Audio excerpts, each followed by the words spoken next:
friends. We're back here today together. Thank you for joining me. I'm so happy to have you with me. It's Doris Roshani, and today we are going to talk about why doesn't my gentle sleep training method work?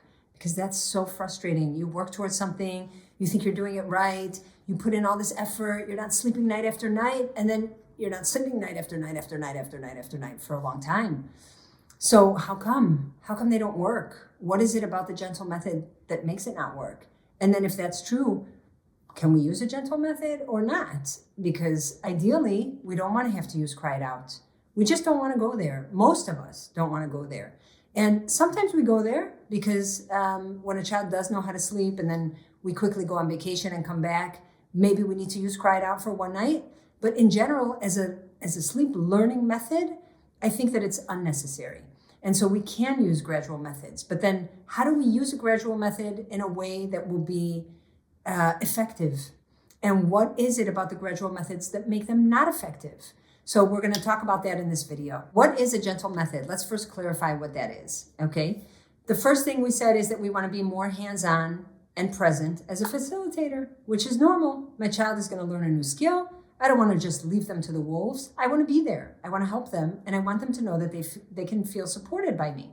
So that is part of what a gentle method is, okay? We also want to stay in the room as long as our child is crying.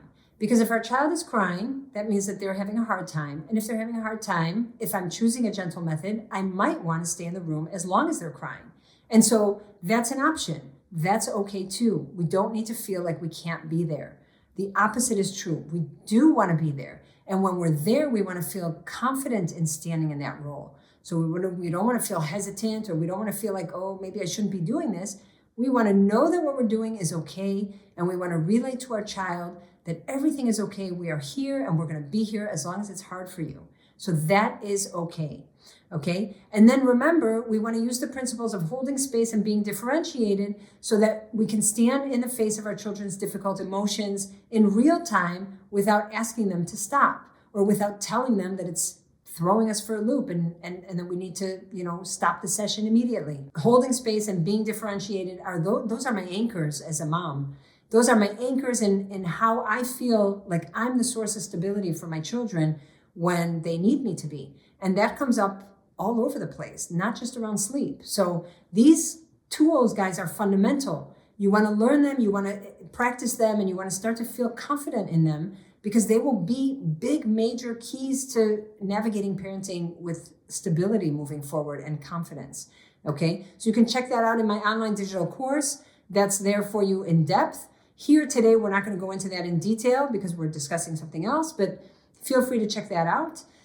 So we do want to make sure that we're using the principles of holding space and feeling differentiated in real time when we're using a gradual method. Otherwise, the gradual method will not work. Okay, that's probably the main point, is that we need to be in that space. All right. So now when we're thinking about creating the right fit for us and our child, we want to make sure that we're observing. Remember, we talked about this in the last video around gentle methods. We want to make sure we're observing our child. We want to make sure that we're observing ourselves so that we can see how we show up, and that we can show up with intention, because intention makes all the difference in our parenting. So we want to make sure that we're using observation as a key. Okay, remember that observation is the first key to change. So just by observing, you are creating change. You need to be able to self-observe, and you need to be able to develop self-awareness. And it's interesting because I'd like to say, I'm not really just raising my children. My children are raising me as a parent. And that has been so true for me. I have grown so much thanks to my children. They are seriously my biggest teachers. And so if I can gain self-awareness, then I can change how I show up. Because, I noticed I showed up a bit nervous, or I showed up with a little bit less patience than I would have liked to. If I'm aware of that, because I'm developing self-awareness through observation, then I can make a change. But if I'm in oblivion, because I'm just, on autopilot, then I have nothing to change, because I'm not really even aware of what I'm doing. So we want to make sure that we're creating that observation. The observation will create a gap between your child's behavior and your response. And within that gap, you can choose to behave differently or to respond differently. You need to have that gap. Without a gap, there's no self-awareness, and you're just falling right back into patterns of autopilot, okay? The other thing that's important is what I like to say, parent in the lead, child follows, okay? So we know that there's a natural hierarchy to our world. We know that children come from parents. We know that parents don't come from children. I mean, I guess they do because they're children of someone. But you know what I'm saying? There's a natural hierarchy. We as parents give birth to children. And then we take care of those children. They grow up, they have kids, and they give birth to their children. It doesn't go the other way around. So if parent is in the lead and we're using a gradual method, what does that look like, right? It means that we want to be able to model how to disconnect when the timing is right. So the whole idea behind a gentle method is that we can be in the room with our child as long as they're crying, okay? But where do gentle methods go wrong is that nobody wants to leave the room because it feels so scary. So I'll just stay here a little bit longer because he'll probably fall asleep in 2 minutes anyways. He's been crying, so now I'm gonna leave. I'm gonna set him off again, so I'll just stay here. And then we override the disconnect, right? The disconnect is leaving the room. And nobody wants to leave the room. That's like, newsflash, no one wants to leave the room. It's not just you. I didn't want to leave the room either when I was doing this with my kids. But if I don't leave the room, how do I expect my child to disconnect? If it's parent in the lead, child follows, I need to disconnect first before I expect my child to disconnect. I mean, what do? It's kind of comical. We throw the responsibility on the child and we're like, well, he can't disconnect. He needs me. But then the question is, do I know how to disconnect? Do I show him that I'm confident in leaving the room? Because if I can be in the lead, he will follow. That's just the nature of the way things play out. But if I'm hesitant, if I'm afraid, if I don't want to maybe jinx it that I'm going to leave and then all of a sudden he's going to start crying again, then I don't disconnect. So then my child can't disconnect. So then we're all stuck in this situation where everybody's afraid, fear is running the show, and nobody's standing confidently in the parenting role, okay? So just think about that. Parent in the lead, child follows. Your child is watching you. He wants to know what you think first. He wants to see how you do it first. When you get good at it, he'll get good at it. He's not going to get good at it before you. That doesn't work. So again, put that spotlight on yourself. And by the way, spotlight on you is a concept or a principle that comes from the GPS Within, which is an amazing, amazing, amazing system that I have developed with my partner, Rivka Klein. I invite you to check it out at thegpswithin.com. We're not going to get into it here, but I'd love to see you there. So please check it out. And right now we're talking about putting the spotlight on yourself. So how do I disconnect? How do I leave the room? A gradual method means I can be in the room as long as my child is crying, period. If he's not crying, I'm not in the room, period. That's where everybody goes wrong. You need to leave. If you don't leave, you are still creating another dependency. What's that dependency? Let's see if you guys can guess. I'll give you a few seconds. Parental presence. I'm still in the room. That's a dependency. You got to leave, guys. You have to leave. You got to bite the bullet and leave. And you know what? You know what I used to say to myself to allow myself to leave because nobody wants to leave? I used to say, Dory, just leave. You're going to come right back anyways. So, because that's the beauty of a gradual method. You don't need to stay outside the room for minutes, right? You can just come right back when they're crying. But you got to leave. And by the way, don't leave and then turn around halfway before leaving because he's crying and be like, oh, I can't leave. He's crying. Leave, count a few seconds, and then come back. But don't be afraid to leave. That's your key, guys. You got to be able to leave, okay? So, and then the last point here is that we want to make sure that we raise the bar as our child progresses.